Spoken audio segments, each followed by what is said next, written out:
Good morning or good afternoon, artists. Today I'm going to be giving you a short presentation about a holiday that's celebrated in Mexico and even in Central America called Dia de los Muertos. Some of you know about this holiday. Some of you have been fortunate enough to attend the parades in Central America. And even if your family is from Central America or celebrates this holiday, you might also be familiar with it. But we are fortunate enough here in the art room to kind of have that awareness and have time to be able to dedicate to this cultural event where we honor a person who has either passed away or is deceased for some time, and we're going to honor them through art. So I'm going to tell you a little bit about this next art project that we're going to be doing, and you're going to get started today. You're going to have that opportunity to research a little bit and figure out in which direction you want to go.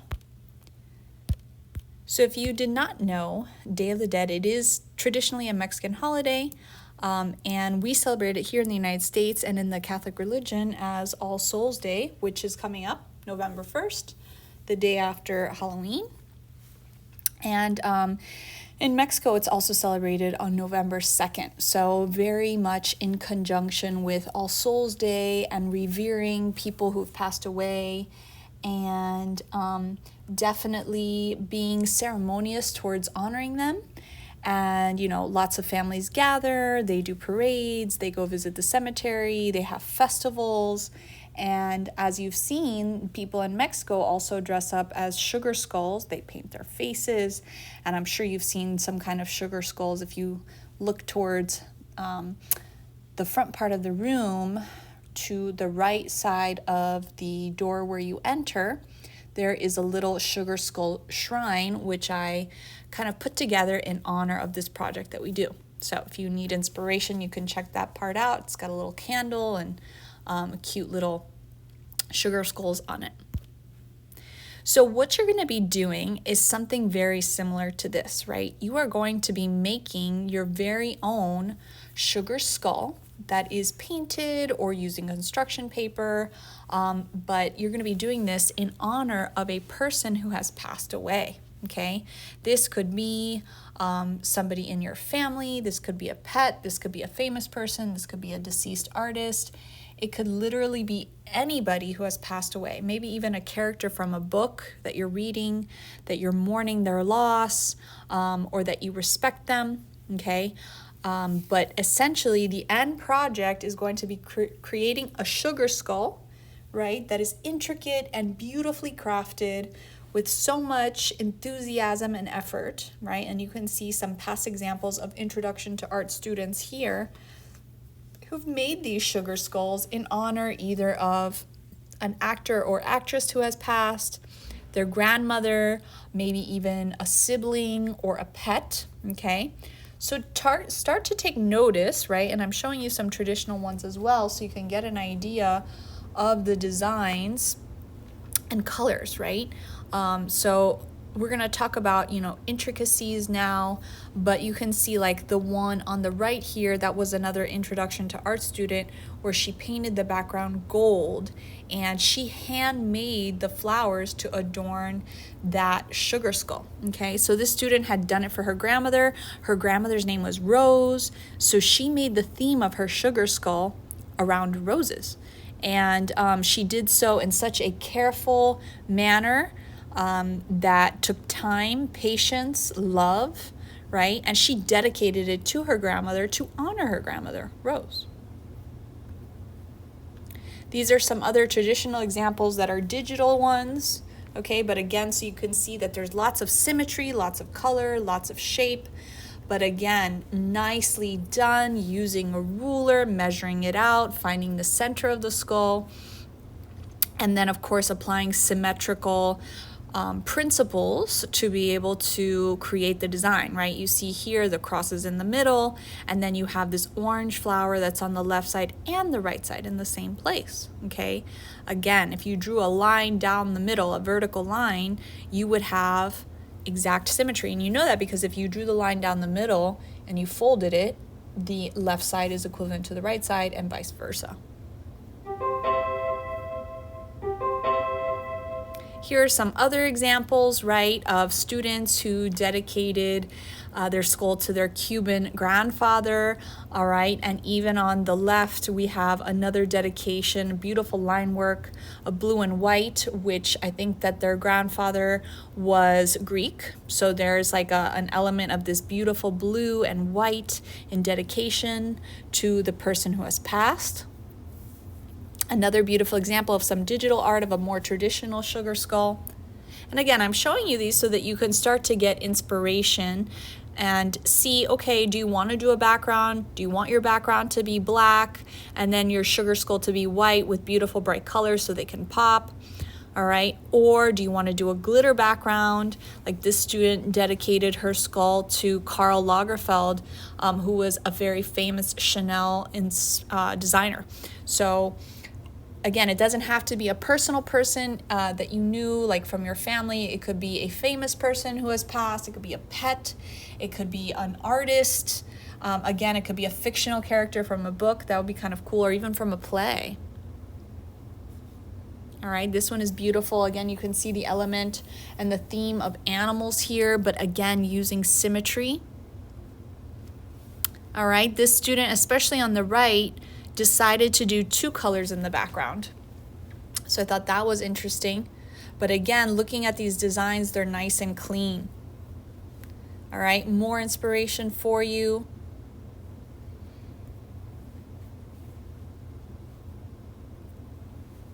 And I love this one because it's just, again, very simple, but the design is effective.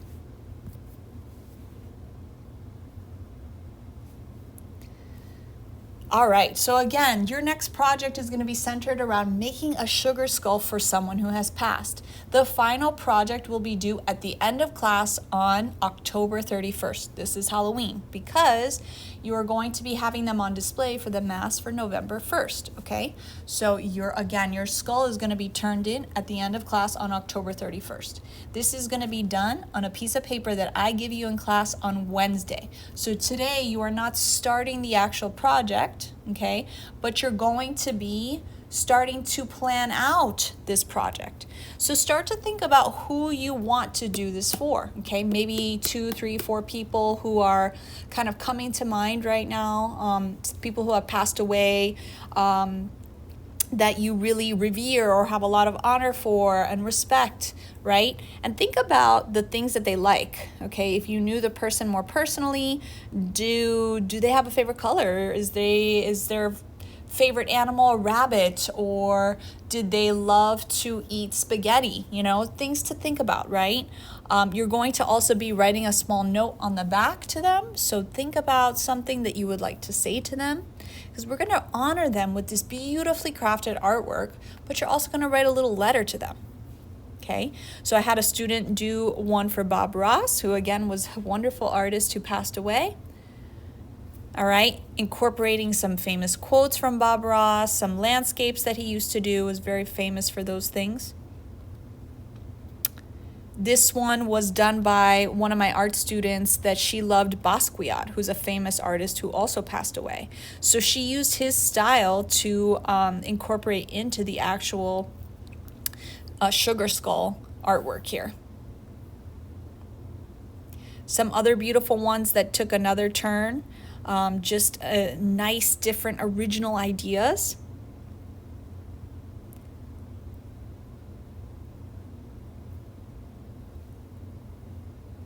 All right, and that's just another way that you can set up this sugar skull design, because again, it is going to be done on paper, which I'm going to be giving you on Wednesday. But today, here's what you're going to do, okay? After you watch this video, you're going to go to Shobi. You're going to grab the worksheet in Shobi. It's labeled worksheet. That's what you're going to do first. After you filled out the worksheet, you're going to tell me who inspires you, who do you want to do this artwork for, what are some of their favorite colors, objects, things, hobbies, quotes, maybe they liked a prayer from the Bible that you want to incorporate. Once you've turned in that worksheet, you're going to grab 2 different sugar skulls, okay? So I have a bunch of templates in Shobi. You can choose 2 of the same, or you can do 2 different ones, and you're going to start to give me 2 ideas for these sugar skulls. They can be 2 ideas for the same person, because again, you're listing 3 different people that you have in mind right now.